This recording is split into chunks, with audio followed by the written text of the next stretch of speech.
आज के इस वीडियो में देखिए, आज हम कक्षा 9वीं का विषय गणित का सेट ए वार्षिक परीक्षा के लिए कंप्लीट करेंगे और इस पेपर को हम विथ सॉल्यूशन विथ पीडीएफ के थ्रू देखने वाले हैं। तो चलिए बिना किसी डाउट के वीडियो को हम शुरू करते हैं और बढ़ते हैं प्रश्नों की ओर किसी भी प्रॉब्लम के। तो देखिए, पहला प्रश्न है कि किन्हीं दो अपरिमेय संख्याओं का गुणनफल होता है। ठीक है, किन्हीं भी, कोई सी भी आपकी दो अपरिमेय संख्या है, उनका गुणनफल सदैव कैसा होता है। ठीक है, तो आपके सामने चार ऑप्शन रहेंगे, तो इसका आपका आंसर रहेगा कि कभी परिमेय संख्या, कभी अपरिमेय संख्या। ठीक है, यहाँ पर मैंने टिक मार्क इसलिए लगा दिए हैं ताकि आप सभी को समझाने में प्रॉब्लम ना हो और आपका टाइम का अभाव रखते हुए, ठीक है, वैसे तो आपके पास टाइम कम बचा है तो आपका टाइम ज़्यादा यहाँ पे बर्बाद ना हो, इसलिए यहाँ पे मैंने टिक मार्क लगा दिए। चलिए तो बढ़ते हैं अगले प्रश्न की ओर।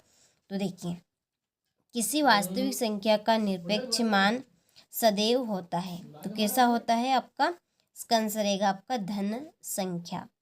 तीसरा है शून्य बहुपद की घात है, तो शून्य बहुपद की घात आपकी क्या है, कैसी होती है, परिभाषित नहीं। ठीक है, लेकिन शून्य बहुपद की घात आपकी होती ही नहीं है।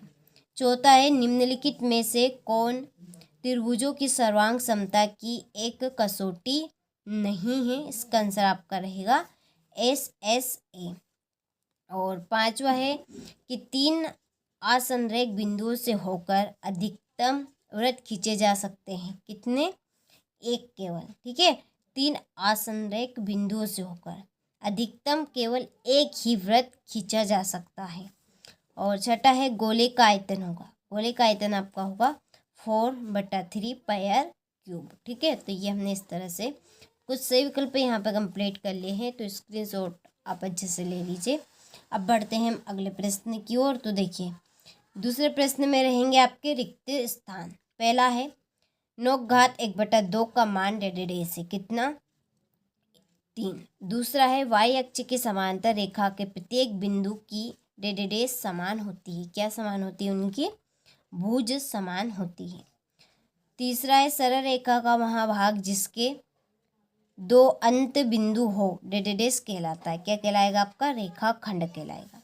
चौथा है आयत के विकर्ण बराबर होते हैं तथा एक दूसरे को डेढ़ करते हैं, क्या करते हैं, समद्विभाजित। और पांचवा प्रश्न है 3x³ में x³ का गुणांक डेढ़ से, इसका x³ का गुणांक यानी कि इसके आगे वाली संख्या कितनी, ये हमें बतानी है। तो इसके आगे कितनी संख्या है, 3। ठीक है, तो इसका गुणांक क्या बनेगा आपका, 3 बनेगा। बिंदु 7 और -6 की कोटि का मान डेढ़ है, कितना, -6। ठीक है, चलिए तो स्क्रीनशॉट आप अच्छे से ले लीजिए। अब देखते हैं हम अगले प्रश्न को। यहाँ पर हमारा अगला प्रश्न है सही जोड़ी बनाइए। ठीक है, तो देखिए पहली जोड़ी आपकी राइट इसमें बैठेगी a⁴m भागित a⁴n। ठीक है, इसकी आपकी जोड़ी बैठेगी यहाँ पर a⁴m और -n। ठीक है, दूसरा है एक ठोस की विमाओं की संख्या। ठीक है, इसका आपका आंसर रहेगा यहाँ पे 3। 90 डिग्री से कम माप वाला कोण, इसका आंसर आएगा आपका न्यून कोण। प्रत्येक वर्ग अंतराल की निम्नतम सीमा। ठीक है, इसका आपका आंसर रहेगा निम्न वर्ग सीमा। मूल बिंदु के निर्देशांक, इसका आंसर आपका रहेगा 0 और 0। रेखाएं प्रतिच्छेदी हो, इसका आपका आंसर रहेगा अद्वितीय हल। ठीक है, तो चलिए स्क्रीनशॉट आप ले लीजिए यहाँ से। अब हम देखते हैं अगले प्रश्न को। देखिए, ऐसा बहुपद क्या कहलाता है कि जिसके सभी गुणांक शून्य हैं, तो वो आपका कहलाएगा शून्य बहुपद। दूसरा, एक बिंदु से होकर कितनी सरल रेखाएं खींची जा सकती है, तो असंख्य रेखाएं। ठीक है, और किन्हीं चरों का औसत मान क्या कहलाता है, माध्य कहलाता है। बिंदु 3 और -2 किस चतुर्थांश में स्थित है, चतुर्थ। पांचवा है यदि x = 2 और y = 1, तो समीकरण 2x प्लस 3y बराबर k का एक हल है तब k का मान होगा।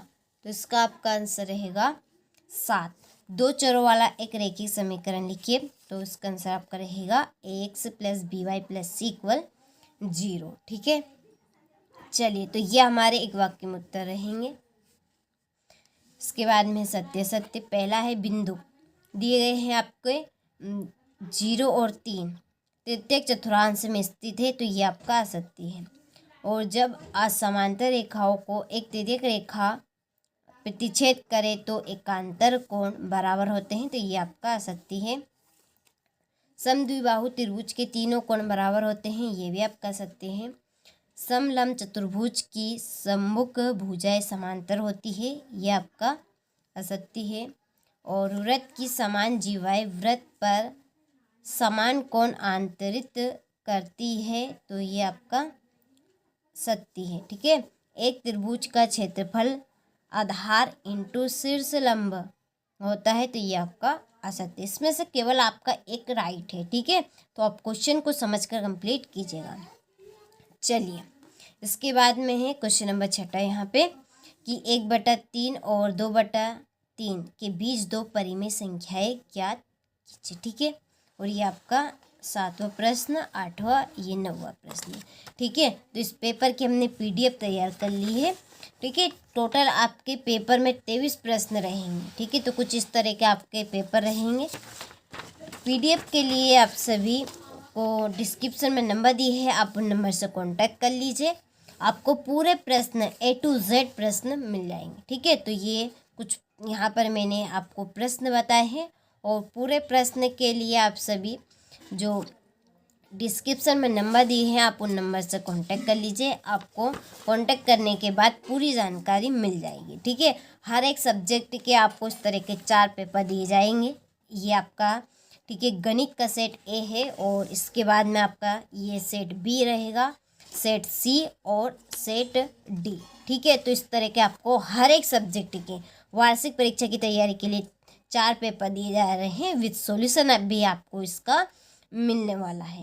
ठीक है, तो आपके पास टाइम बहुत ही कम बचा है। जितना टाइम बचा है उतने टाइम में आप जितने पेपर लपेटना चाहते हैं उतने आप लपेट सकते। लपेटना यानी कि जितने आपसे हो सके उतने आप कंप्लीट कर लीजिए चारों पेपर, चारों सेट पेपर में से। ठीक है, 100% श्योर इन्हीं पेपर में से आपका आएगा। तो चलिए अच्छे से आप इसको कंप्लीट करें। अब हम मिलते हैं आपसे अगले वीडियो में इसके सेट B के साथ।